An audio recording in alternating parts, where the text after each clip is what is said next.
Halo dan selamat datang kembali. Oke, hari ini kita bakal ngobrolin sesuatu yang kedengarannya kayak langsung dari film fiksi ilmiah deh. MiG-41 punya Rusia. Ini adalah sebuah pesawat pencegat yang katanya bisa sampai ke ujung angkasa, terbang dengan kecepatan hipersonik, dan bahkan nembak jatuh satelit. Nah, pertanyaan utamanya kan gini. Apa MiG M41 ini beneran jadi lompatan teknologi berikutnya dalam perang udara? Sebuah pesawat generasi ke-6 yang revolusioner? Atau jangan-jangan ini cuma fantasi teknologi doang, mimpi yang ketinggian dan mustahil jadi nyata?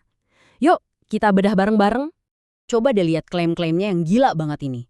Bisa beroperasi di dekat luar angkasa, kecepatannya sampai Mach 5, senjatanya rudal anti-satelit dan laser, bahkan bisa terbang sendiri tanpa pilot.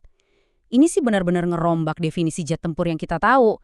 Tapi pertanyaannya, kok mereka bisa seberani nih ngeklaim ginian? Jawabannya, kita harus lihat dulu siapa yang bikin, Biro Desain Mikoyan atau yang kita kenal sebagai MiG. Mereka ini bukan pemain kemarin sore loh. Sejarah mereka panjang banget dalam ngerancang beberapa pesawat militer paling ngebut dan disegani di dunia. Nah, ini dia silsilahnya. Semuanya berawal dari MiG-25 Foxbat yang legendaris itu, yang sengaja dibikin buat ngejar pesawat mata-mata SR-71 Blackbird. Terus ada penerusnya, MiG-31 Foxhound yang jadi andalan pertahanan udara Rusia selama puluhan tahun. Jadi, MiG-41 ini ya ibaratnya evolusi selanjutnya yang rencananya bakal gantiin MiG-31 di tahun 2028. Yang paling menarik di sini itu perbedaannya, coba perhatiin. SR-71 Blackbird emang lebih cepat dikit, tapi dia itu pesawat mata-mata, nggak bawa senjata sama sekali. Nah, MiG-25, dia itu pencegat bersenjata lengkap. Jadi dia bukan cuma bisa ngimbangin kecepatannya Blackbird, tapi juga bisa nembak jatuh. Inilah DNA-nya MiG, bukan cuma soal ngebut, tapi ngebut sambil bawa daya hancur. Dan warisan itu masih lanjut sampai sekarang loh. MiG-31, pendahulunya MiG-41, sekarang udah di-upgrade buat bawa rudal hipersonik Kinjal.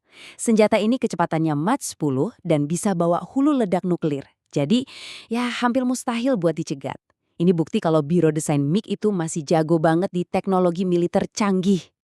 Oke, setelah kita napak tilas sejarahnya, sekarang kita balik lagi ke bintang utamanya, si MiG-41.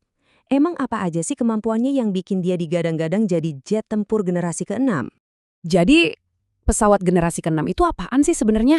Gampangnya gini, ini adalah pesawat yang punya kemampuan siluman alias stealth yang jauh lebih canggih berkat lapisan khusus. Bisa terbang tanpa pilot, punya senjata energi kayak laser, dan super terkoneksi dengan aset lain di medan perang. Nah, MiG-41 ini ngeklaim punya semua itu, malah lebih. Intinya di sini nih. Mach 4.3.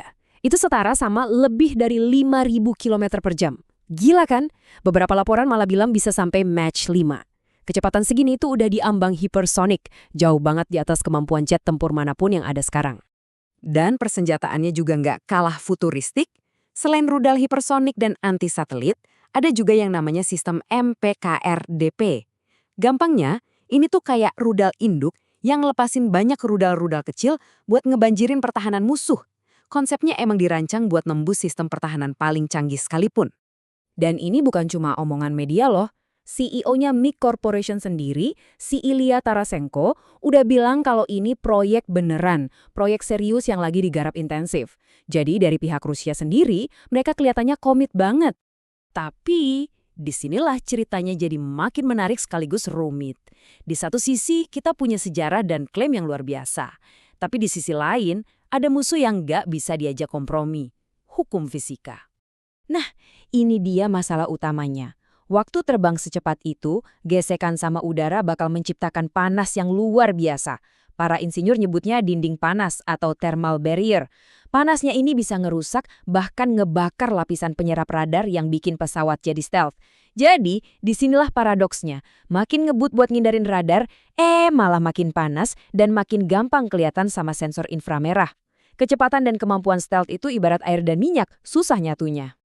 Biar kebayang nih ya, Jet tempur F-35 punya Amerika yang kecepatan maksimalnya cuma Mach 1.6, itu aja perawatannya udah ribet dan mahal banget buat ngejaga lapisan stealth-nya.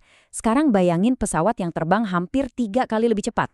Bisa-bisa lapisan stealth-nya harus diservis total setiap kali habis terbang. Wah, nggak praktis banget kan? Terus, ada masalah bahan bakar.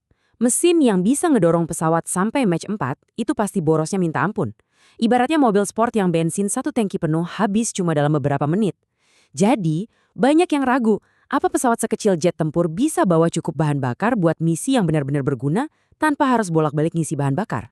Jadi, kita sampai di inti dilemanya nih. Di satu sisi, kita punya rekam jejak MiG yang emang jago bikin pesawat pemecah rekor. Tapi di sisi lain, ada tantangan fisika yang kayaknya susah banget ditembus dengan teknologi sekarang. Nah, ini rangkuman yang pas banget.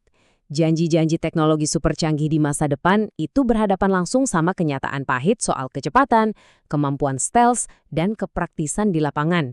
Meskipun Rusia ngeyel kalau proyek ini nyata, banyak pengamat di luar sana yang masih skeptis banget. Ujung-ujungnya pertanyaannya tetap sama. Apa kita bakal lihat lahirnya pesawat tempur paling canggih sepanjang sejarah yang bisa mengubah peta kekuatan dunia? Atau MiG-41 ini bakal selamanya jadi legenda aja, sebuah cerita tentang ambisi yang melampaui teknologi. Fantasi keren yang mustahil diwujudkan. Cuma waktu yang bisa jawab. Makasih udah nyimak.